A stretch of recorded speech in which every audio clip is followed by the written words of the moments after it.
There we go. Fuck.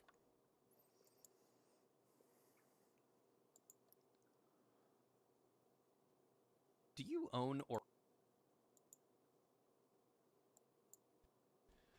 Well, howdy there, Internet people. It's Bo again. So today we are going to talk a little bit about the future. What's going to happen over the next 40 years or so. And answer a question that a whole lot of people had and that I didn't have an answer to after a recent video. Recently we talked about how there was an island off the coast of Louisiana that, well, it was going away and the people were relocated. They were given new homes, and as far as I know, that's the first example of internally displaced people dealing with climate change that were like officially sponsored. A whole lot of people asked about, like, you know, how many people are there going to be? Like, and I didn't have an answer to that, really. Yay. And I looked, and there weren't any really good examples. So what I did find, though, was that within the next 38 years, there will be 1.6 million internally displaced people from climate change in the U.S. that are going to have to move all around the U.S. from where they're at now. And that's not a total figure. That is just from Miami-Dade. By 2060, 60% of Miami-Dade is expected to be underwater. That is according to research by the University of Miami. 1.6 million from one place. You know, recently I was driving down along the coast. You know, people know where I live generally, but like I'm closer to Alabama than I am the coast. And I was down there doing the old person thing, looking at all of the developments. I'm looking at hundreds of millions of dollars in development that I know won't be there in 30 years. There's a whole lot of people that are mistaking showmanship for leadership. Those things are not the same. We have real problems on the horizon. They're big. And it's going to take more than talking points. It's going to take more than performative action. We need some deep systemic change, and we need to quit. 1.6 million people, that's a lot. And that is just from Miami-Dade. That is 60% of the population there.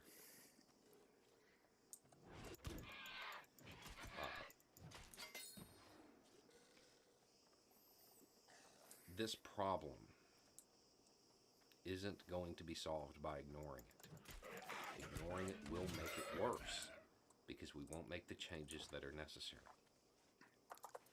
We know what's happening. We know what's causing it. We have the ability to mitigate this thing. a whole lot of it. But every election cycle that passes, it's not really a deciding factor for voters. Probably needs to be, because we are running out of time. People talk about refugees. People talk about those who are displaced by all sorts of things. Disasters that are natural or man-made. Teabagging. And there is a reluctance among a lot of Americans to accept them. I don't know that will be different when the refugees are Americans and they're internally displaced. Of course it won't be different. Not without a big shift. People are just shitbags. In how we look at There's the a world. whole lot of people who Because say they're good, but they really use it as a fucking... Is that a box? There's a lot Yeah, of they problems use on as the a horizon. mask for how they really are. They won't be solved with talking points. Anyway, it's just a thought. Y'all have a good day.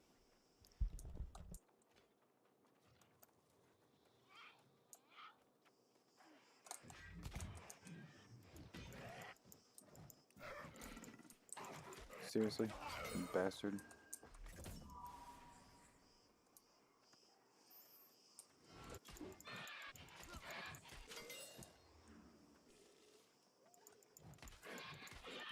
The free axe skills, what they are.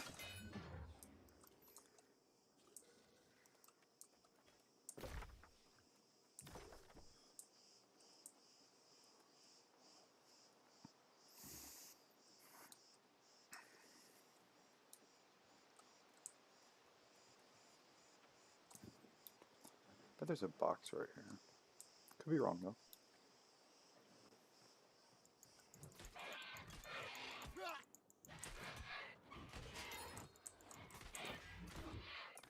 I hate how that button linked to that. I should probably remove that button. And there is no box there. I was wrong.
Berries.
Look, Trump's methodology is simple.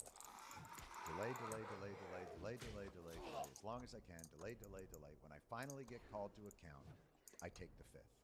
And distract. Delay. And distract. Delay and distract. That's right. So it's the big one. it's going to take you 3 to 5 years just to get me to the point where I can take the fifth. And nobody's got the stamina or the money to keep up with that. I mean, if you don't have the fucking text messages that say, oh, you're going to give me welfare money to build the volleyball stadium? Whoa. I sure my hope. goodness. I sure hope no one finds out about that. Okay, well, John, as a Mississippi native, let me tell you something about the favored son of our state behind Jerry Rice and Eli Manning, Brett Favre. For those of you who don't know, it's Brett Favre, the former quarterback of the Green Bay Packers and I believe Minnesota Vikings and New York Jets. First thing You want to use a gun? Okay. He was given money that was in a block grant, I guess, for welfare funds for Mississippi to give speeches that he never gave. So he had to pay that back, like $1 million. But he didn't have to pay back the interest. Because the interest is innocent. The interest is innocent. No harm, no foul. He didn't know what it was supposed to be used for. First of all, I think we get a sense now why Mississippi has such celebrity. You come down there, you're like, all these people are poor, but that volleyball stadium is lit. Oh It my is gosh. fire. Have you People get married there. It's so nice. It's a destination wedding spot in Hattiesburg, Mississippi, to go to the Oak Grove High School volleyball stadium that he built the first time, and to go to the USM women's volleyball stadium that was just built. Why not do like what normal corrupt people do, which is give a shit ton of money to there and build the stadium and put your name on it, and everyone you ever know will get into that college, and that's Do you the end of it. understand how good Brett Favre had it? Also, these text messages, I know for a fact they were sent on a Nokia brick or like a BlackBerry. There's no way this was sent on anything updated tech-wise. You think flip phone? You think this could be a? I think it could definitely be a flip phone. I think it could you easily think when be a he flip would get phone. one, he would just hear? Nextel chirp. Actually, yes. Let's talk about those text messages for a second. Because Brett Favre said, "Is there any way the media would find out about this?" Right. Now, for those of you who don't know, Brett Favre is also the dude who like texted his dick to a woman who was covering news. You know, that's pre his, like, if anybody should understand Text that messages. embarrassing text Yes. messages can sometimes get out to the public, including pictures of your, Packer. thank you. Like, does anything land with this cat? Like, no learning curve. Zero learning. I don't think so. And that was point one. And then point two, he was wanting to know if the media could find out about this. Not the police, not anyone in the justice system, the medium. And I think that really goes back to Trump and thinking that, like, you know, I that's not a problem for me. Law and order is not a problem for me. Wow. I'm concerned about being prosecuted by the court of public opinion.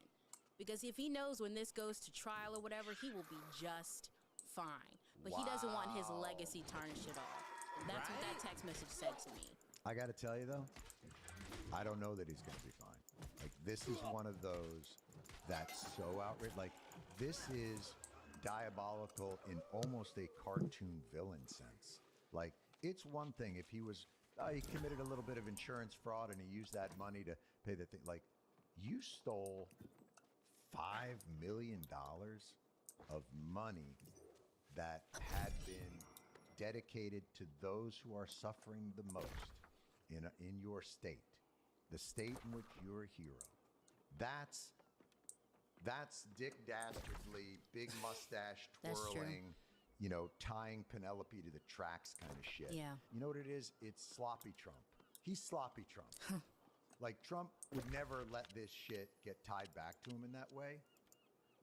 And it just shows you the high level that Trump has to function to skate above the law. I mean, for God's sakes, Trump's cancer charity stole from kids with cancer. But John, it also shows the good old boy state. Like, there is a level of like handshake politics in some of these state governments that is so casual and so cavalier about the way that they handle millions of dollars. Great that you point. go, how did this even come about?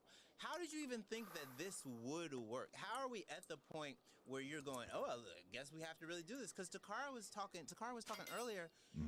Brett Favre didn't draw up the schematics. Brett Favre didn't say, oh, we can use this block grant and hide it as a lease instead of a brick and mortar so we know what to do with the $5 million. I know for a fact, I've seen sacks. I've seen NFL footage that lets me know he cannot come up with that plan. I know that for a fact. You know what, though? What's so interesting is it's so reflective of his NFL career, which is greatness but reckless. Fucking it. reckless.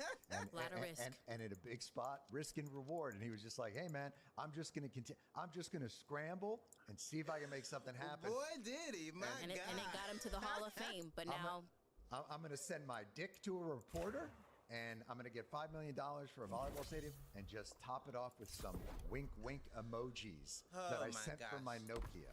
Oh, well, John, this brings me to my next point. Who's your favorite problematic NFL player? It can be current or retired. It's Colin Kaepernick. For him Oh my to God. take a knee and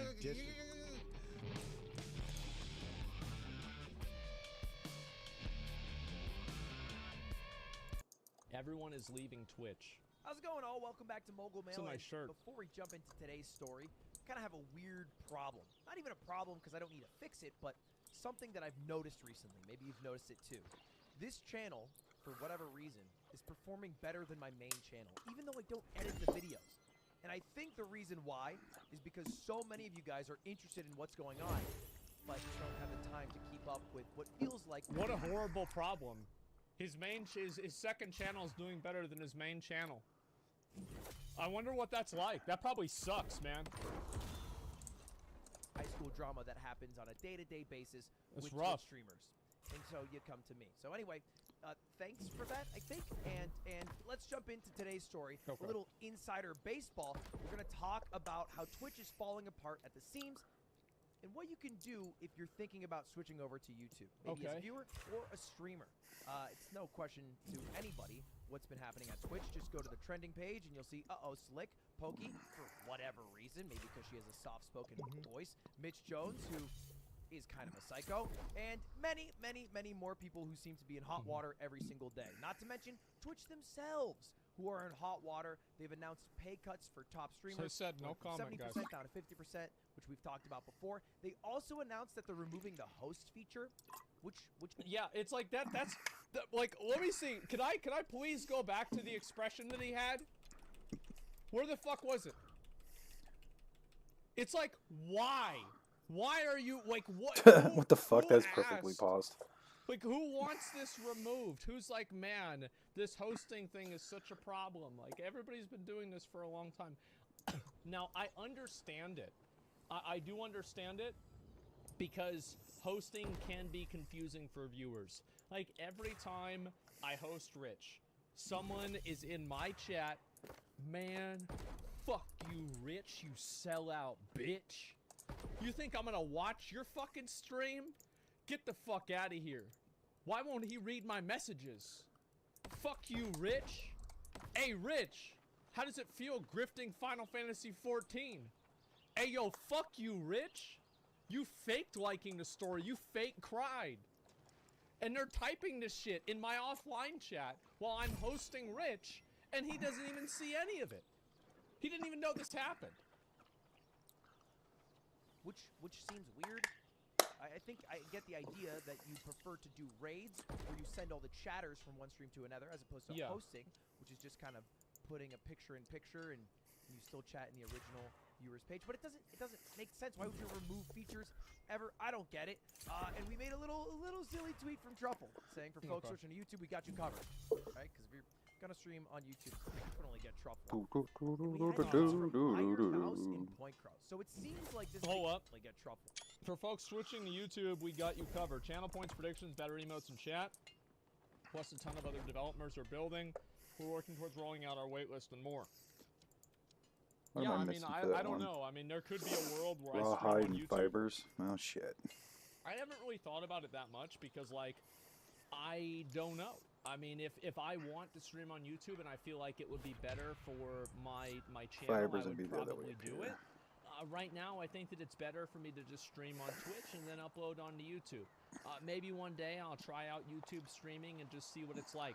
I might do that just because randomly, imagine, bro, if I just randomly go live on YouTube one day instead of Twitch, just because I feel like it, without even announcing it or anything. I bet that, yeah, pull a ninja, yeah, do it for like a week randomly and just see what happens. People would probably go nuts. Dual We had stream, hints you from can't. Iron Mouse in Point Cross. So it seems like this is a serious thing that for the first time Twitch streamers are actually considering going to YouTube. It makes sense. I mean, YouTube has a 70-30 cut. They have a robust VOD system that destroys Twitch, who deletes your VODs after 60 days. And they also... Well, like, okay, so obviously, you know, like, I've watched a lot of the Destiny clips, right? Of course I have. And in doing so, I've watched the clip, and then if I want to watch the follow-up to that, I just click watch full video, and it just seamlessly transitions me over to the full video. Mm-hmm. Like, there's no fucking loading screen. There's no, I can't go to Yemen, I'm an analyst. It's just clip, video, seamless, no problem. It's incredible. probably going to be around in 50 years, and it's harder to say the same about Twitch. Much harder, in fact. Now, before we jump in with all the fear-mongering, all the Twitch is imploding, exploding, whatever title that I put this as, Yeah. Twitch is the top dog. They have the Everyone's market leaving share. Twitch. They will still have the market share in 1, 2, 3, probably 5 years from now. Oh, Why? I think so. Because they're still miles. I think that it's very easy to predict that Twitch will still be the biggest live stream platform in 2 years. I think it's also very easy to predict that YouTube will be the biggest live stream platform in 10 years. Ahead of YouTube in the products. Sorry, that they friend. offer and the I was features running that over they here to kill it. offer. And they have their trump card. That's what you get for Twitch being Prime. fucking Right? Until YouTube ranged. does like a YouTube Premium, gives you a free subscription type deal. Yeah, Twitch they need Prime to do that. is a phenomenal feature that they literally just give free money to all the creators. It's like a Yeah, I think that for a lot of content creators, Twitch Prime is probably somewhere around He was 15, mad. 40% of their revenue. Like, I don't remember how many, like, what my breakdown of, like, Twitch Prime subs to, like, real subs is. I don't know if I can even find that on my dashboard for my main channel. But, yeah, it's a lot. like a voucher, a rebate. It's amazing, and it's boosted every creator's income by A lot. 10 to 50% in some cases. In my case, when I was a Twitch streamer, but Yeah, like, whenever you, like, the thing is, like, big streamers also get a lot more out of Twitch Prime because they have, like, more people see them, so they're kind of, like, just casting a wider net, just, like, getting everybody. It's great. let's talk for one moment about something that YouTube's doing that I think is going to change the game, and that's the monetization of YouTube Shorts. That sounded like a fucking ad. Holy shit, I've been brainwashed. Kind of have, because I just came back from the YouTube Creator Summit. That's the picture I put. Oh, wow. I put my name as PewDiePie, but my partner manager yelled at me. And in that summit, it had 100 of the biggest YouTubers in the world, people like Mark Rober, Try Guys, Rhett and Link, and somehow my dumbass ended up in that building. And they pushed one thing the entire conference, which was YouTube Shorts, which initially sounds like, okay, man, yeah, you're just trying to get TikTok's market share, which... That's, I mean, yeah, that's pretty much exactly what you're trying to do. I don't think anybody has any problem with YouTube Shorts that is, I think, so the problem that people have with YouTube Shorts is that YouTube Shorts is cannibalistic towards the existing content on YouTube. I don't think that YouTube Shorts, aside from that problem, and that's kind of a perceptual problem, I don't think YouTube Shorts is bad. I think YouTube Shorts are great. Why are YouTube Shorts bad? I don't understand it. If anything, I think Twitch should have a bigger category on their website for Twitch Shorts, Twitch clips. Because to be honest, watching an 8-hour stream is not entertaining for at least probably 2 hours of that stream. Or at least 1 hour of that stream. So if you have like a, top clips of the month or something like that where like, users can vote those clips up and stuff like that, that would be a really good idea. Like, I don't know why they don't do something like that. Now that I'm thinking about it, it's like, yeah, this is such a good idea that I wish Twitch would do the exact same thing. True. TikTok kind of owns them. All the culture is created on TikTok. All the trends are created on TikTok. Things like the Seabat song, any dance trend in the past 3 years. But they have one edge over TikTok, which is that they're now paying the creators. 45. Yeah, TikTok, like, I remember Mr. Beast. Mr. fucking Beast, like, posted how much money he made from TikTok. And it was like something like, I don't even, it was like he was working at McDonald's. Like, you post on TikTok, but you're not doing that for money. Okay, like, if you want to make money on TikTok, you've got to, something up here? Oh, there was. That's how it works. $14,000, which is like, okay, imagine getting $14,000 and complaining about it. Yes, but this is Mr. Beast. So they should put at least one, probably 2 or 3 zeros behind that. Let's be real. Percent of all the money that they make on the advertisements that they sell, which is pretty good. It's not as good as 55%, which is what you get for long form videos, but still better than the competition, which is probably why they're able to start at a lower level. Yeah. And what I've noticed with Shorts is that it's a phenomenal tool at boosting viewership. Let's take a look at this short right here. has 25.2 million views. That's a lot of From fucking Jesser. people. How many balloons does it take to make a basketball fly? Clearly not one. Let's try Like 40. 5. It did nothing. Sad. Let's add 10 more balloons. 15 balloons. By the way, I'm well aware that sometimes shorts can be like a little pandering to a younger audience, but it does work. We're gonna need so many more balloons for this. Oh, so satisfying. We're gonna double it, try to get to 30 balloons. 29 balloons. One flew away. No! My balloon! 20 more balloons to add. Here we go. Will it fly? 50. What? We needed way more balloons. What? No. 100 balloons. Flight test. Oh my. And 27 more. It's taking forever. Bro, I was so wrong. If this flies, subscribe. Go. Okay. Son of a bitch. I fucking love how the second that it starts going up, this guy runs out like a fucking halberdier in the World War I against like Polish cavalry trying to fucking spear them. Holy shit, man. What is it? He's a dragoon. Yeah, exactly. What is this? A javelin. Watch this. Okay. It's just going on it. Son of a bitch. Anyway, that short, very simple concept, Oh my attaching God. balloons to a basketball until it floats, got 25.2. That's a great video idea. This is such a good video. It's stupid, it's relatable, and I bet every single person that whenever I was thinking of my number was thinking, nah, it's gonna be way more. Or, nah, it's gonna be way less. Or, yeah, probably, I think it'd be like 43. Everybody, this is such a good fucking video. It's a low IQ video? Why? Like, what do you mean it's a low IQ video? It's interesting. Not everything has to be high IQ, man. Like, it's an interesting video. Like, I'm curious. Like, what would it be like, you know? Yeah, it's kind of cool. It's a 126 IQ video, yeah. Million views. It's Which incredible. has absolutely exploded. Great fucking video. Jesser's subscriptions. All right. Look at the few days. September 4th is when it was posted. After it was posted, he gained 60,000, 70,000, 80,000, and then 70,000 subscribers in a single day. That is fucking insane, man. That's absolutely fucking insane. Now, I don't know what else he's uploading or anything like that, or what other types of content he has. But it's like, yeah, it's a great video.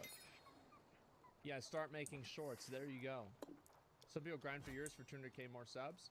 The thing is, like, somebody like this could have been grinding for years and he only had 200K subs, and then eventually, like, he does something or he finds, like, you know, his groove, and he just pops off. Like, you see a lot of streamers where it's like that. Like, usually it's not like this. It's, like, usually, whoop, like that. Asked him at the event, he said he gained 500,000 subscribers that could be directly linked to that short, which That's is insane. Jesus Christ.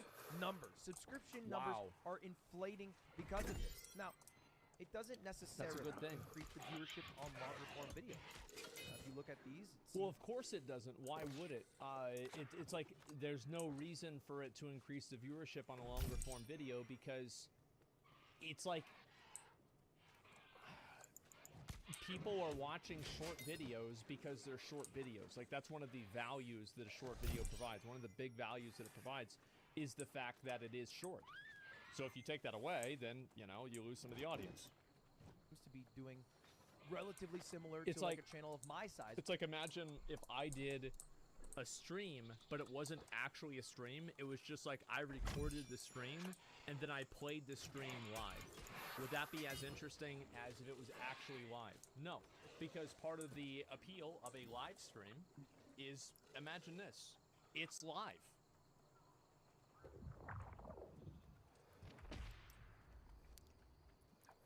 Make sure it's as close. Yeah, it is. All right, we're good. So 3.5 million. I think it was Rawhide, so I can just go make it 700,000, now without 1.2 doing mil, shit. This one, 700,000. though. It's about what I get on my main channel, but I don't have nearly as many subscribers. And when YouTube was asked about this, they said long term it should increase long form video growth. I don't know if I buy that necessarily, but what I do think will happen is there's going to be an arms race for subscribers. people with 100,000 subscribers. Well, it's getting 500,000 subscribers, I would argue, is probably good for your channel. Probably. If I had to guess. So, is it going to be 500,000 more views for your channel? Probably not. But it is good for your channel. The only thing that could counter that is if there is a YouTube algorithm that detects a large number of a person's subscribers are not watching a certain video or certain types of videos that are not shorts, and that inadvertently causes the algorithm to determine that those videos are not as popular or not as good, which then in turn causes the algorithm to not promote them. So that's the only exception with what I'm saying that I can think of. Are going to reach 1 million instantly with shorts. People with 5 million are going to jump to 10 million with shorts. And it's going to be weird That's if a lot. you're a channel that doesn't have a lot of subscribers. There's value in having subscribers because it's a resume that people can see and it makes them more likely to click a video. For example, if you're looking at an educational channel and they have 10 million subscribers versus 700,000, maybe you're more likely to click on the 10 million subscriber one because they have cemented themselves as a true resource, someone that you can rely and trust that they will. Why is that even a button? Educational and deliver Yeah. information well. You know what I mean? So that's where I think the value comes from. That's where maybe long term you can actually get viewership from it. Does that mean you should delete clips channels if you're a streamer? I don't think so. I think these things are still right. I don't think they're a big deal either. Like, I mean, I have my clips channel and it's pretty good. I ain't fucking tipping I mean, a like, bot that sits there fuck, and you're not sits there and always just gonna plays the same have, couple like, songs over and clips over and over that do again really, really for like well or past not. 24 It's just- hours. That's life, man. Because, like, this is me just throwing shit at the wall. Some get 2 million, some get 90K, all right? It doesn't make sense to have a bunch of shorts on a main channel cluttered with a bunch of videos that sometimes get less than 20,000 views. Doesn't Oh make yeah, definitely. Like, clips channels thrive on quantity over quality. Like, just uploading a ton of fucking clips, like that's what my channels do. We just upload a ton of fucking clips, and the ones that do well, and the ones that don't. Any sense at all. I think specifically you have to shoot for shorts that are original content that are more likely to do well. pulled this than one just lately? cut downs Yeah. from streams. That's true. And I think that's going to be one of the futures of YouTube, but also of live streams. Because there's one trend that I've seen go around a lot, and it's posting a Iron short ore and that whatever. links directly to your live stream. It seems to be a broken strat on TikTok. Creators do it to get tens of thousands of viewers, and it also seems to be working on YouTube. It's not really possible to do on Twitch because they don't really deliver short-form content. You kind of have to go to Reddit to get all that good stuff, but seems to be working, at least for now, on the other platforms, and seems to be the strat of the future. I think if people are interested, let me know. I'll make Well, yeah, because like you want to have as many people see that you're going live as possible. Well, absolutely. I mean, it's like a commercial for yourself. It's common sense. full in-depth guide on how to stream on YouTube. Because it's a lot different than streaming on Twitch. Like, for example, the way that you stream on Twitch to get success is you just stream for a really long time at the top of a category.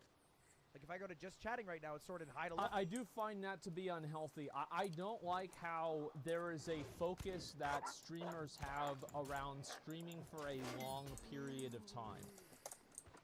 I don't think this is necessarily healthy or good for anybody. And Probably you can not. see that Hassan has 71,000 viewers. People who go to just chatting are more likely to click him. So the longer he is live, the more viewers he will Next receive. 40 hours. He'll have a lot of dead viewers, people who are either at work, have a second monitor, fell asleep, whatever it is. I'm not saying that it's like I think people should be able to stream however long, whatever they want. Before somebody tries to turn this into some fucking bullshit. It's not. I'm not shitting on anybody for streaming for a long period of time. I'm just saying that because concurrent He's viewership targeting is such me. a deciding variable in the discovery of your channel, then longer streams give you higher concurrent viewership overall because you just kind of build up. It's like a snowball effect, kind of. It rewards something that is unhealthy, fundamentally. Like, I know it, you know it, everybody fucking knows it. Ask a doctor if you don't. If you sit there in front of a computer for fucking 20 hours, it's not good for you. I've done it many times. It's bad for me every fucking time. It's unfortunate this is the meta on Twitch, because I Yeah. don't think it's healthy for content creators, and I think it creates odd relationships with the viewers. So it'll go up and up and up. That's the reason why people like Trainwreck in XQC streams 20 hours because the next Imagine Trainwreck's only streaming for 20 hours. day after everyone goes to bed, wakes up, they have like a 10K buff of viewership. Doesn't work like that on YouTube because there are no categories that people go to click on, and it just happens to be a stream that maybe pops up in your recommended. You need a level of urgency for people to be watching. You need to focus on audience retention for it to be recommended, which is a lot different. It's like, you know, putting an hour countdown, and if I beat this game in an hour, if I don't beat this game in an hour, then I'll drink the hottest hot sauce in the world. Oh type my deal. god. And then at the end of the hour, it'll be recommended to tons of people. And you have a bunch of viewers. Being alive for Yeah, absolutely. Like keeping people engaged in the stream all the time. Well, if somebody talks, I'll talk back to them, play games with them, I don't give a shit. It isn't healthy, but some people are focused on the grind. I'm not complaining. Like, it's also true on YouTube, right? If you work on YouTube for 18 hours a day making videos, and you know all other things are equal, you will outperform your competition. However, what I'm saying is that on Twitch is that this is something that is by design of the website. Like what you're saying is that this is just an outcome of production, but what I'm saying is that YouTube has this coded into the website. For 24 hours, honestly kind of bad. All right? And Yeah. okay, Ray, amazing creator, proving it a bit right now. I mean, she's 7 hours into her 48 hour stream. Jesus Christ. What? She's impressive. But it doesn't 48? viewership. You know, and Ray's obviously a huge creator, has the ability to pull 20, 30, 40,000 viewers. There's but it 13,000. just doesn't work like that on YouTube, unfortunately. Well, it's also, it depends on like what content she's doing, right? So like, for example, like I don't know how many games she plays, what kind of games she plays, and like if she's playing with other people. So like, for example, like on Twitch, whenever you are a content creator, let's look at WoW players just for example. If you know, like let's say there's like new PvP season that just comes out, well, everybody's gonna want to watch Zaryu, Sidu, Vinruki, Zico, and like all of the legends, right?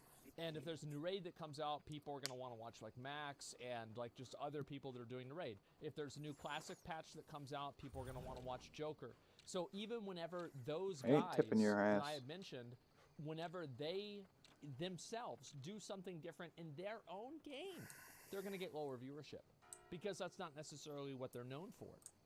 And so you expand that out into other games, and like you have somebody that's playing another game that's like not nearly as popular, or maybe they're not as popular in that game. Like let's say they're going to play back Fortnite. bathroom. Well, a lot of people don't watch Joker to play Fortnite. A lot of people don't watch Max to play Fortnite, etc.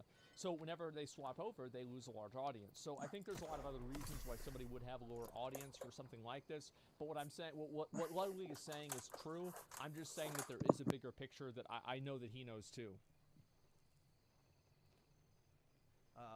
But yeah, I'll go more in depth. Don't mean to be too insider baseball on here. Yeah. Not sure if people are interested in that. I just know a lot of people who are on Twitch are thinking about YouTube, so I figured I'd talk about it. And if you're a viewer, then the only thing you can do to improve your YouTube live stream viewing experience is to get Truffle.tv. Truffle.vip. Isn't one of that those a websites? Get it right now, and then it Truffle- fixes isn't that the like a chat fungus? experience as long as the streamer also has it enabled. Have a streamer that doesn't have it enabled? Let me know. I'll add them on. Not too big of a deal. And final thing that really boosts viewership on streams, this is fucking shameless, oh my god, is event. Events are huge, right? Events definitely are really big for streams, and they're big for channels too. It's like I remember whenever they did the ShitCon, like the Milena and Nick ShitCon thing, Shit Camp, all of the like the streamer awards, all of those things are really big, and they play a huge role in getting people to, you know, just go to the channel once, because like that, those are the times where you can hit like that massive wide audience that can sometimes be larger than what the people that usually watch your stream are. And I think that's whenever you actually attract a new inner circle. Yeah, like the OTK Games Expo, right? A lot, like over 100,000 people watched that whole thing. It was massive. So I would consider that a huge success, the same as a lot of these other things are too. Sidemen, yeah, that's actually a great example. So like the Sidemen did like this charity soccer match today, and they had over 2.6 million concurrent viewers. That doesn't mean like views on YouTube. That means the red number that you see on Twitch, that said 2.6 million. Absolutely fucking insane. Yeah, like the events are massive. The only thing though is like if the event is an L, it's a bigger L.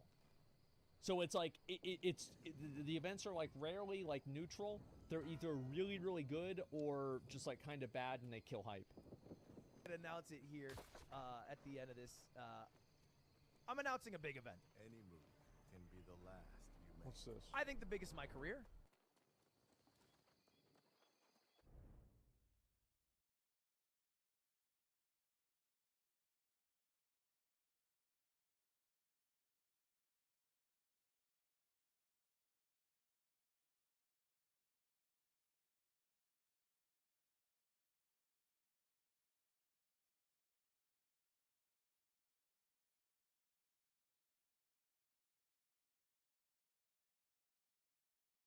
Oh, Jesus Christ.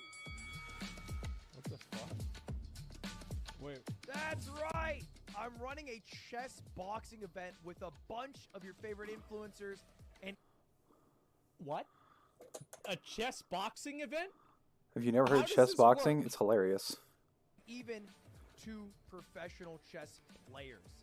I think chess boxing is So, well, I mean, one of the coolest sports in the world. I even invented a new sport called Super Smash Brothers Boxing, where you play a game of Smash and then you box for a round until you either win the set of Melee or you win by knockout. And I'm super pumped for that. Happening December 11th. I'll sell tickets for it soon, which I'll definitely let you guys know about. But events, still the main way to... Okay, all right. Now he's all right. So, are they getting chess players to beat the shit out of each other? Or are they getting people that beat the shit out of each other to play chess? Will there be blood? Both? What? Wait, what? Is this... Look it up? It's a thing? I've never... This is He's never heard of insane. chess boxing. Oh my god. Okay, blood on the chessboard, apparently. Oh my god. grow as a streamer, no matter what platform you're on. Figured I'd just shout this out while I can. I heard and of this. that's all I got, boys. Hopefully Wow. this has been somewhat helpful, and I'll see you guys later. Goodbye. See you later. See you later. Have a good one. Subscribe, maybe. If you want, see you later. I'm kind of curious. Just how's a it minute. going? Just one sec. I was gonna watch this one too. How's it going? Let me talk about this. Holy fuck. So these guys, they're gonna square up. So I just want to make sure, like, so there will be boxing. Are they boxing like on a chessboard? No. No. Okay, so it's all right. All right, so this is. They should do that though. They should make like the the boxing ring, like the mat. Like they should make it a chessboard. That'd be a good idea. But like round of chess, so these guys play chess with each other and then they beat each other up after they play the chess. So it's like basically every game of any board game I played with my friends growing up. Yeah, you play a game of the board game, there's a winner, there's a loser, there's a fight afterwards. I think this works pretty well. Yeah, exactly. Seems pretty good to me. Let me link you guys the video. Everyone is leaving Twitch. We'll see about that. Then they play chess again. Yeah, see who got hit in the head too many fucking times, man. Look it up. This video's all over YouTube. I might have to, man. That's actually kind of funny. I'm curious to see how many other people are going to move over to YouTube after they make these changes, right? Like, you're not going to see anything like this happen probably within, like, the next, like, 10 months to a year. But I do think that in the long term of things that, yes, we will definitely see people moving over to YouTube and starting to, make content over there as well. Starts with chess. They get hit so hard, they start playing checkers. Yeah, it's a better... Yeah, that should be third round. Yeah, it's the third round that's just playing checkers. Do you think they'll be successful on YouTube? Yeah, I think so. I think that YouTube... The thing is, like, I remember Devin Nash used a metaphor, and I don't really know how true this is right now, but he said that for every one user on Twitch, there's 200 users on YouTube. The scope of content on YouTube is way bigger. There are way more women on YouTube, so girls that want to make content that is more female-centric. There's not really that big of a place for that on Twitch right now. Twitch is mainly a male space. It's a male-dominated website, male environment. And, like girl streamers that make content just for girls, it's not quite as popular as it is on YouTube. Actually, it's not even quite as popular. It's not even remotely close to as popular.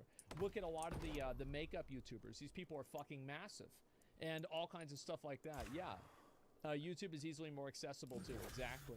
And so I think that's a big reason why YouTube will also grow, is because you're effectively doubling the pool size of people that you can, you know, have on the website. My boy Jeffree Star. Yeah, exactly. Content just for girls?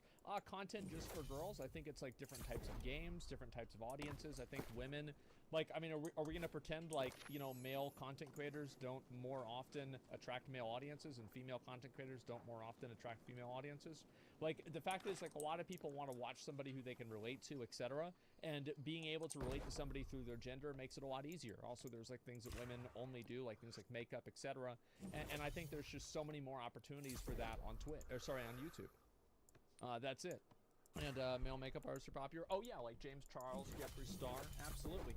It's popular, but it's not nearly as popular. That's what I'm saying. Like, those are probably the exceptions and not the rule. I can't stand watching girl streamers as a girl. Well, what I'm saying is that it depends on, like, what the content is being designed for, if that makes sense. Females attract males. I mean, guys, if you're disagreeing with me on this, we have left the plane of reality, okay? Like, I'm not going to argue this any further. It's fucking obvious. So male streamers' audience is males, male streamers' audience is males too. Well, the reason why that's true on Twitch especially is because most people on Twitch are males. So it would make sense that you're going to have people that are primarily males on Twitch, regardless of what kind of content you're doing, because that's what kind of content people that are on the website. Anyway, so yes, I do think that people will start leaving Twitch more whenever they start making less money. The reality is that everybody cares about their community until they can make more money somewhere else, and then they care about the money and they hope the community follows them. In my opinion, I don't think that the community should ever expect a streamer to stick on one platform. I find that to be kind of selfish, and it's also like a weird version of loyalty to a platform that is in some cases not necessarily that great, whether it be YouTube or Twitch or anything like that. Viewers put streamers in a place that even where, give like, any these points? viewers No, are it wouldn't. effectively simping for, like, a multi-billion-dollar company because the streamer doesn't, you know, like, wants to make a little bit more money. Are you complaining about videos to? You're comparing videos to streams, though? Yeah, of course. I mean, I don't like. I don't even. I need I a don't know crap what load you're of saying. timber You're and saying lumber. you can't have a stream that's centered for And females. iron. Like, where are we going here? So I come to Twitch just for you, bro. Thank you, man. I appreciate that. Read YouTube comments versus Twitch comments. Twitch chatters are actually hilarious. I don't think so. In my opinion, I think that, yes, obviously, the reason why I think you have, like, most comments on Twitch are fucking stupid. They're fucking stupid. They're copy-pasted from somebody else. And I would say that 95%, if not 99% of Twitch memes are not funny. I don't think they're funny. Now, maybe I'm just not the audience. Maybe I'm not the target audience. I don't get it. But 99% of the time, whenever I see a Twitch meme, I don't like it. I don't like the intent. I don't like the mindset behind it. I don't like any of that stuff, man. Most comments on YouTube are worthless, but sure. Well, most comments on both platforms are worthless. I mean, like, let's be honest. Are you the minority for sure on this? I don't know. Maybe I am, maybe I'm not. It's hard for me to say whether I'm the minority because the minority of people are on Twitch. So, like, I'd be curious to see what people on YouTube think about this. Because, like, as I said, YouTube is just such an infinitely larger and bigger platform. It's really hard to say. Twitch allows people to hide behind a platform. YouTube has more accountability. No, it doesn't. Not really. Delaying new games. COVID has crushed the platform. Feels like there's nothing to play for people that's interesting. I don't think that Twitch needs to only be about video games. I think that's odd. There's been a lot of things that people do besides video games that I think are entertaining, too. To be honest, like, I don't think you need to have video games for things to be entertaining. Let's see here. Doing watching main stuff, Ludwig. Ever since the channel was recommended to me, I've been watching every day for the past week. Yeah, I think a lot of people like these videos. Yeah, I'm not surprised Ludwig's second channel is doing well. Absolutely.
Okay. Fucking wolf, turn around. Not that far, though.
Like iron deposit right up here somewhere. I think so.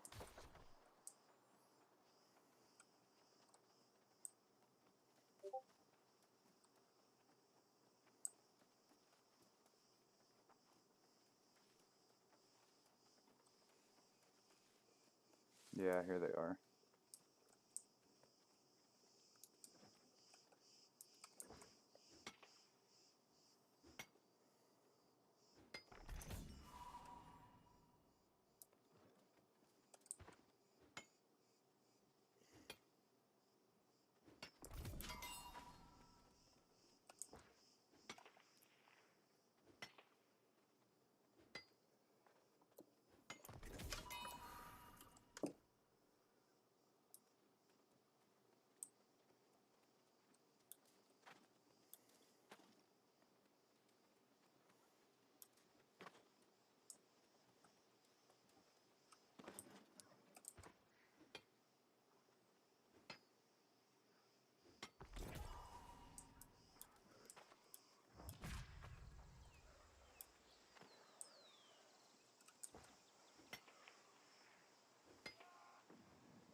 Not gonna turn down a pig.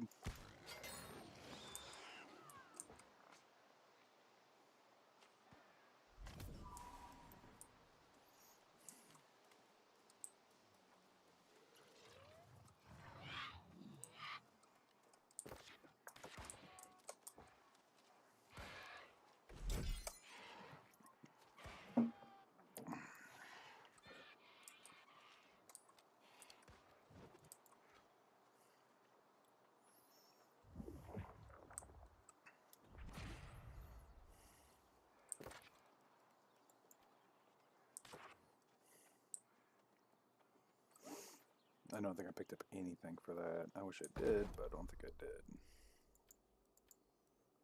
Yeah, no.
Need to go make leather. Wish shit was all together and not spread out like this. It's fucking annoying.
Hmm.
What I have a ton of I don't need.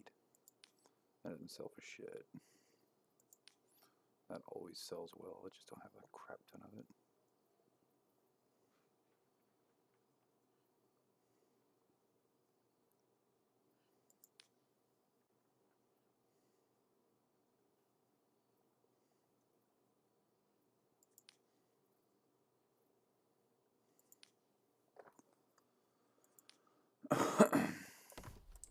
Well, you know what that means.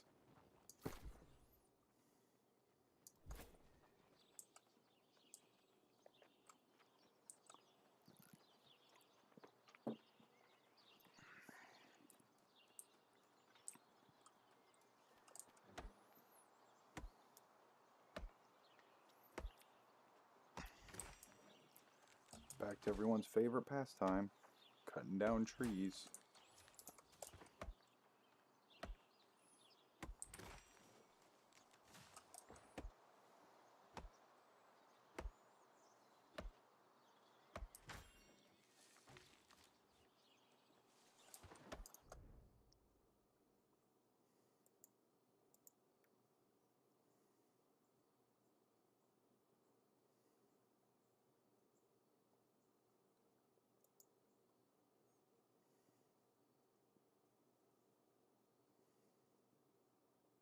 Welcome back to In Brief, and today it should be a relatively brief one as we're talking about the tanking role in Wrath Classic, and we only have 4 specializations to cover. In fact, it was only 3 before Wrath happened. Anyways, we will be rating each spec based upon how well they are expected to perform early, how well they scale as content will be released in the future, the complexity, is this spec hard to get good results from, stacking, will raids actively seek to bring more than one of this spec, the utility, including buffs, debuffs and so on, and finally PvP in the arena. Ratings will be done from 1 to 5 stars, and here's what each of those mean. So, quick note for all tanks here is that threat generation is much improved in Wrath, especially compared to Classic, but also TBC. The baseline threat modifiers you get from your tank stance, like Frost Presence, Righteous Fury and so on, have been boosted up a fair bit, as well as nearly every spec getting access to better single target and AoE threats. Also, your hunters with misdirection and rogues with tricks of the trade can play a huge part in threat too. Each of those abilities only have a 30-second cooldown,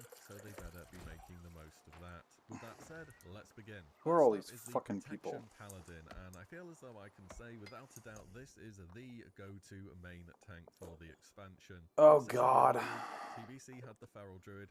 In Wrath, the baton has been passed to the Paladin. They begin the expansion as an absolutely core foundation tank and just never let go of that role as long as they exist. Their gearing is a little updated from TBC2. No longer will you be looking for a plate with spell power on.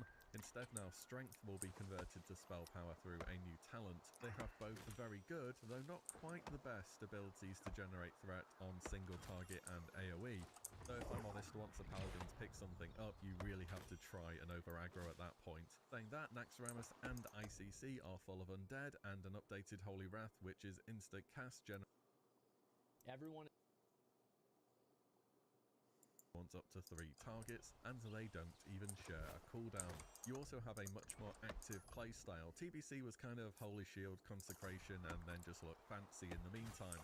Now you have Avenger's Shield being instant cast, which makes it actually worth using in combat, Shield of the Righteous, a new hard-hitting single target ability, and Hammer of the Righteous for a mix of single target and AoE. Overall, for performance, Prop Pala is just in such a super stacked state that you should expect them to be very popular in this expansion. They are also fairly straightforward to get good results from. As with any role or spec, there is optimization to be done here, but running into a pack and doing so much AoE threats and single target at the same time with your core rotation makes them a simple tank to get good results from. They also don't have nearly as many defensive cooldowns as other tanks too, and get a ton of passive mitigation through their talents. Stacking wise, if there is a single tank which at any point guilds may realistically want more than one of per roster, it is the Prop Paladin. Utility, as per usual with the Paladin, is amazing, with a variety of defensive and offensive buffs. Specific to the protection tree is Divine Guardian, that being a raid-wide 20% damage reduction, as well as Avenger's Shield, now having a silence added onto it, making pulling caster mobs much easier. Oh, and you can't miss out talking about Ardent Defender. This is more or less Rogue's cheap death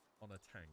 I've said it before and I'll say it again, I don't know how this made it into the game. Any other tank dying at a bad time can more or less instantly wipe you due to follow-up or uncontrolled boss mechanics. Not the Paladin. Finally, protection, as in deep protection, is actually reasonable in PvP as well. Having Types of incredible garbage. survivability because, you know, it's a tank, respectable damage, a stun through Hammer of Justice, and a silence on Avenger's Shield. I wouldn't be surprised if you see a few of them in arena-based content. Next up, Protection Warrior. So Protection gets a fairly poor reputation in Wrath, actually, but they can certainly do some things which other tanks can't. Jesus It's just for Christ. raiding the majority of the time, you only need a couple tanks, which makes those choices very important, and people trend towards picking what is the best. That being said, all content will definitely be cleared with prop warriors. Perhaps, though, it won't be quite as smooth of a ride as it could have been with other tanks. Just be aware of that. On the positive side for warriors in terms of... He's game literally just performance believing the and memes he scaling hears is from that other their prop AoE players, threat from is other just prop paladins and fucking unmatched. druids. Prop warriors are without a doubt the best dungeon tank in the game.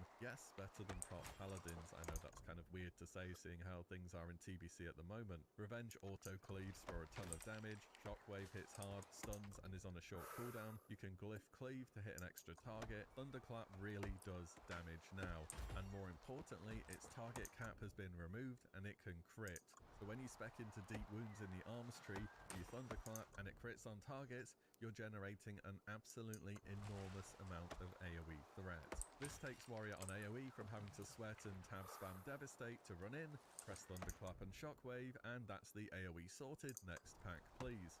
Also, Blizzard are planning to buff dungeon content later in Wrath to keep it more relevant as time goes on. That is only ever a good thing for prop warriors who excel in this area of content. So that is good and all. What are the negatives? Well, the reason they're the best in dungeons is due to their AoE threat, and their single target is still good enough. The problem is in raids, some bosses hit rather hard, and prop warriors kind of missed the memo about survivability this expansion and went all in on damage. Seriously, why do so many of the core prop warrior talents only increase their damage?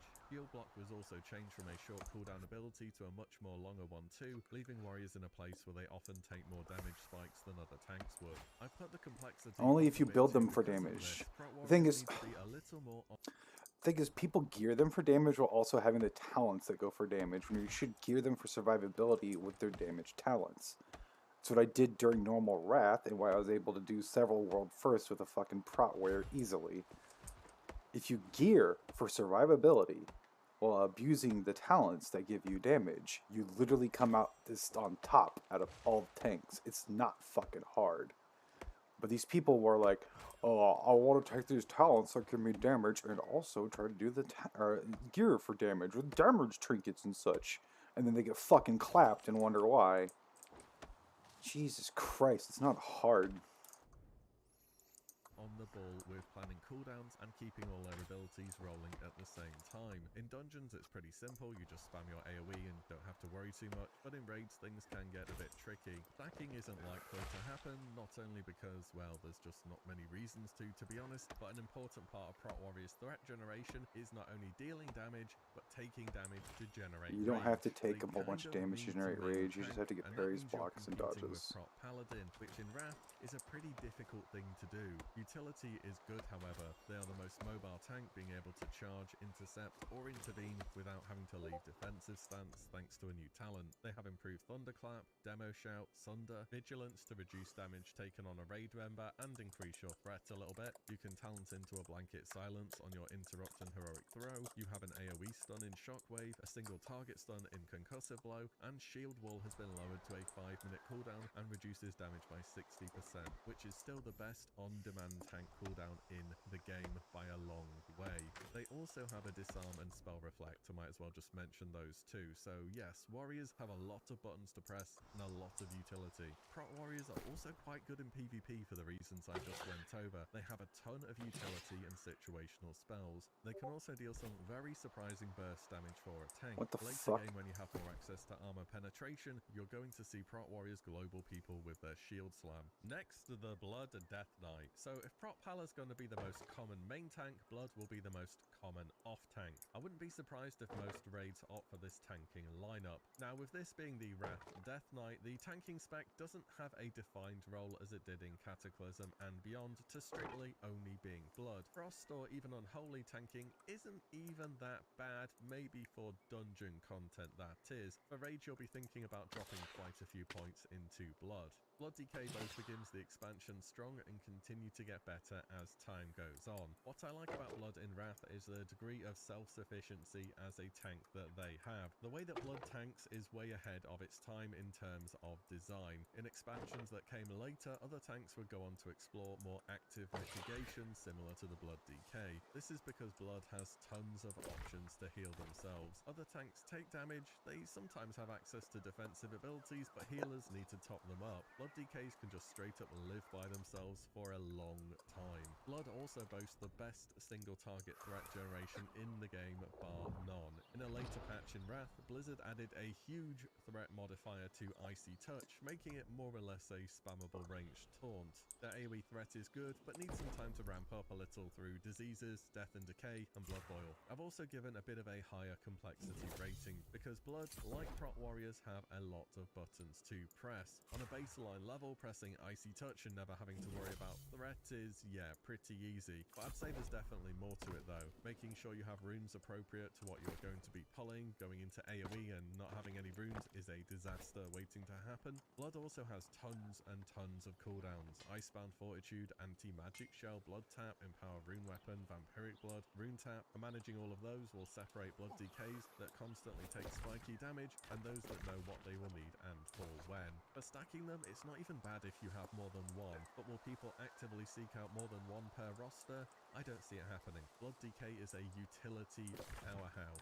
This is a big part of the reason why they fill the off-tank role so well. They can spec into two important raid buffs, those being 10% attack power and 20% melee haste. They have a combat res, a silence and strangulate death grip to quickly reposition any mob right into the death ball, and Unholy Frenzy to significantly buff one of your physical damage dealers. This makes Blood very valuable whether they are actively tanking or not.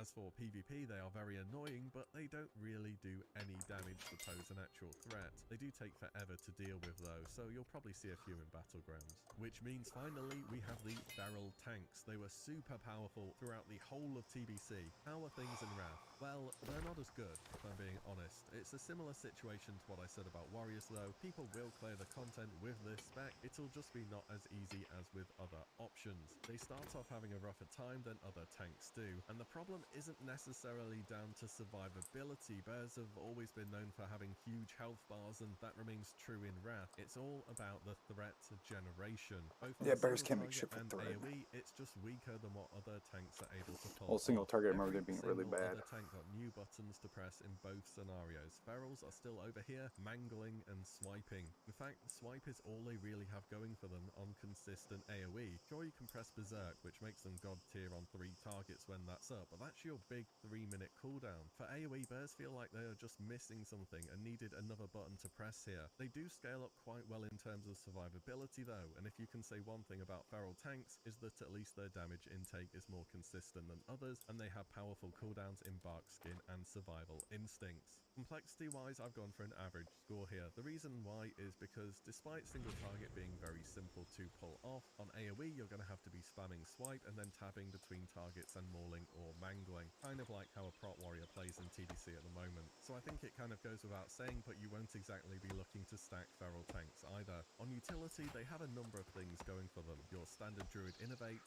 Battle Res, 5% physical crit, 30% bleed damage, the 20% attack speed debuff, and more. Which sounds nice, but chances are that another class is already doing one of these and has an easier time doing them. Also, Feral Cat DPS can do most of those things too as standard gameplay. Feral Tank also for the most part competes for the off-tank spots with Blood DKs, who can just do more if I'm being honest. The one saving grace that Feral can do better than any other off-tank is actually contribute some damage to the raid themselves. But different from TBC, there are more talents tailored towards actually focusing your spec into a tank or a DPS in Wrath, and you being a tank are missing missing some of the vital talents that add to Feral DPS. On the PvP side of things, if we're talking about Feral in terms of being a tank and sitting in birth form, just no, they don't do any damage. They have less CC than Cat. There's a whole list of reasons why this isn't a thing. If you see Feral in PvP, they'll be playing Cat and using bear form as a defensive cooldown. And that is all of the tanks covered. Again,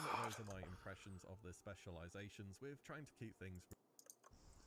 Which is, they're going to say Paladins are great, which they are.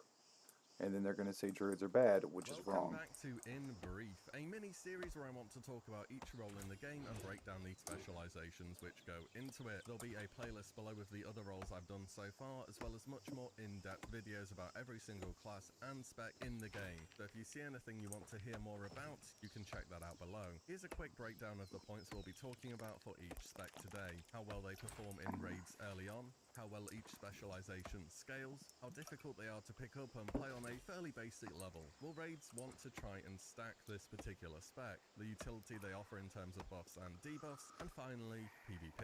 Each category will be scored from 1 to 5 stars, and here's what those stars mean. So today we have the healers in Wrath of the Lich King. First thing to mention before we get into it is across the board you're going to notice the later we go into the expansion, the more you kind of just turn into a turret which doesn't really have a mana bar to worry about anymore. Don't get me wrong, you can go in if you really try, but it's noticeable compared to TBC, and especially Classic. Also, the vast majority of spells have the same cost now at all ranks, so you can't cheese healing with down ranking and being efficient in that regard anymore. Overall, these are changes which make healing feel a lot more of an active role. On top of that, healers start to get even further defined into their niche of what kind of healing they provide. So with that said, we should make a start. Holy Paladin first, in quite a literal sense as well. This specialization is a complete monster, and it's probably the closest to something getting a perfect score. They start off as arguably the strongest healer in the game, and just never let go of that claim either.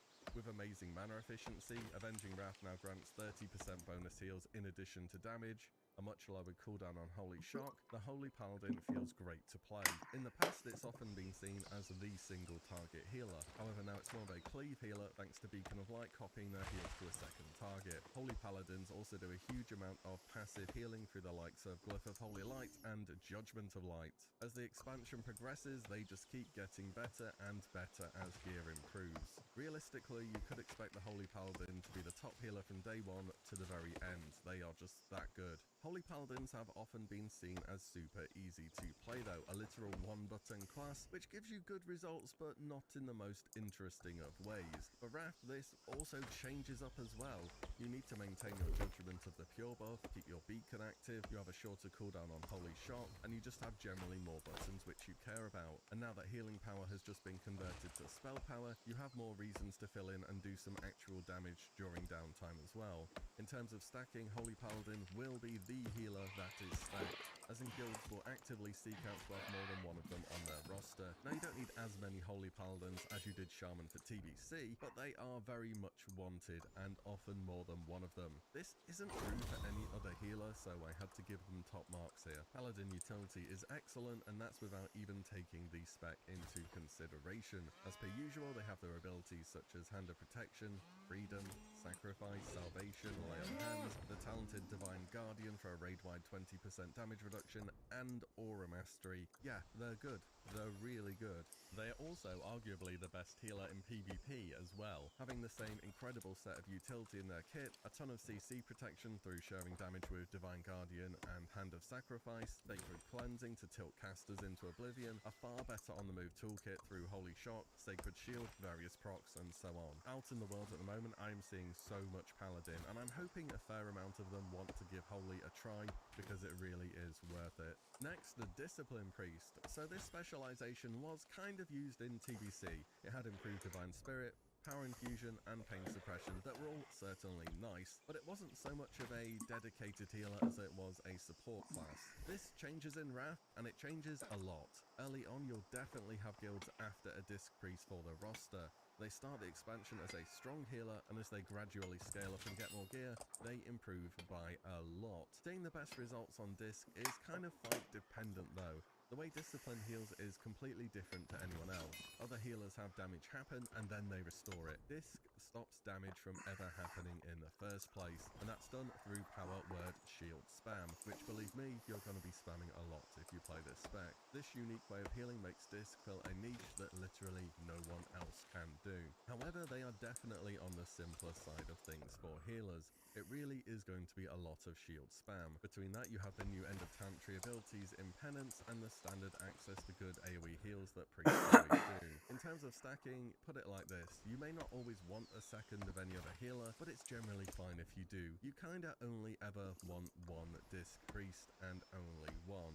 Since they heal mainly through power word shield, that means they're also spamming the weaken soul debuff on people. So if you have a second Disc Priest, well, they can't use their main spell on that person. They just really step on each other's toes, and they don't heal in a way which synergizes well with each other at all. Disc Priest does pack a lot of utility though, scoring them pretty high in this regard, with the obvious stamina and spirit buff, power infusion to improve the performance of a caster, as well as pain suppression to more or less ensure that one person is guaranteed to live for 8 seconds. The renewed hope talent towards the bottom of the tree also grants their party or raid a flat 3% less damage taken too, which is easy to miss out but not a bad effect. In PvP, Discipline continues to be the go-to priest spec, and is arguably in an even stronger place than TBC, where it's already a top tier pick. In Wrath, they have even greater access to burst through talent changes, and Holy Fire having its cast time greatly reduced. Penance is another excellent offensive or defensive tool. A few crits on this will take somebody from near dead to near full health. It really is that good. So I guess it makes sense to talk about the other priest healing spec now, Holy. Honestly, it feels as though each expansion so far, Holy has seen the competition from other healers just grow and grow. And as a general point, many raids will certainly search out a disciplined priest, and though Holy heals in a much different way to it, it's just not as commonly brought or sought out. Other healers on the roster kind of fill in what it does already, that being a lot of healing. Saying that, Holy... What's up, Poe? What's up? Not much. What you doing? I woke up from my nap. You want to play TFT or something? Yeah, sure. Give me just a second. I go shove all the shit in my storage.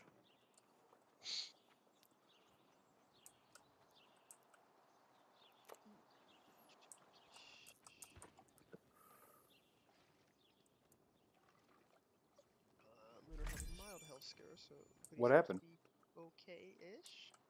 What happened?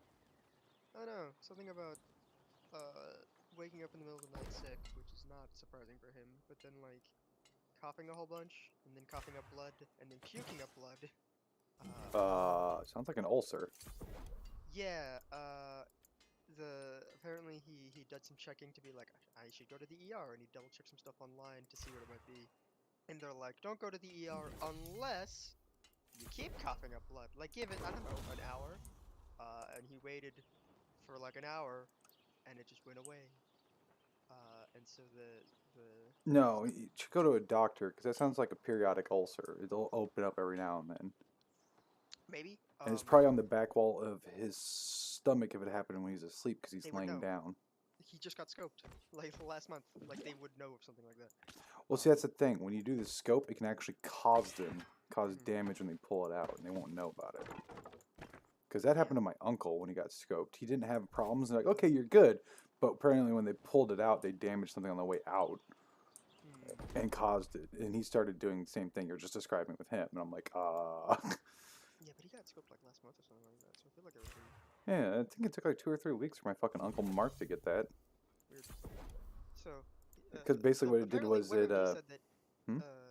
the thing that he found is like it was the way he described it was like the most common thing, and then there's a thing that is apparently something neither of us have heard of, and then like the second most common thing is like it could be TB. It's like the irony of getting TB during a COVID pandemic is hilarious to me. Also, And he's probably vaccinated against it because that's a standard vaccination for tuberculosis. And then there's also And last all I the scary checked, shit below that, like it's like, and cancer. last I checked, you know, he's not an idiot. Yeah, right. Well, you said WebMD. I'm immediately like, did he think it's cancer? What do you mean? What do you mean? That's the meme. Of like, yeah, right. Like that was at the very bottom of like could be a bunch of scary cancer things, and it's like yeah. But I guess the most common thing is like you could have a blood vessel just kind of burst in your lungs. It seems to be the way that he was describing it, the same scale of like a blood vessel in your eye bursting, insofar as that it looks really bad, but it's not a huge concern. Obviously, like, if you keep puking up blood or something like that, definitely go to the doctor. But if it is, like, weirdly, like, yeah, something ruptured in your lungs for a split second, and that was probably real bad for you, but it's done, and so we can't do anything about that.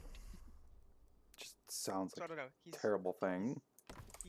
I think he said he got a doctor's appointment scheduled for sometime next week or whatever, or maybe he's scheduling a doctor's appointment tomorrow or whatever. But yeah.